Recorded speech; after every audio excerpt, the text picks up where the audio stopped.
Syederalun, dua bintang olahraga Cristiano Ronaldo dan Khabib Nurmagomedov bertemu di Manchester baru-baru ini.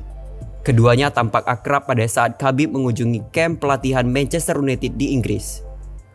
Ronaldo dan Khabib sempat bergaya saling tatap ala petarung. Setelah keduanya saling tatap beberapa detik kemudian, Ronaldo tak bisa menahan tawa. Dalam kesempatan lain, Ronaldo sempat mencoba untuk membanting Khabib. Aksi Ronaldo dan Khabib itu diunggah di Instagram Khabib Nurmagomedov.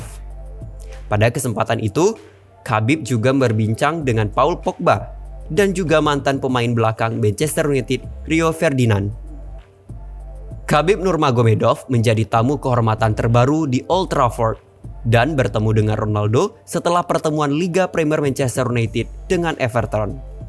Khabib hadir di Old Trafford untuk pertandingan Liga Premier Manchester United dengan Everton dan juga bertemu dengan mantan manajer legendaris Sir Alex Ferguson.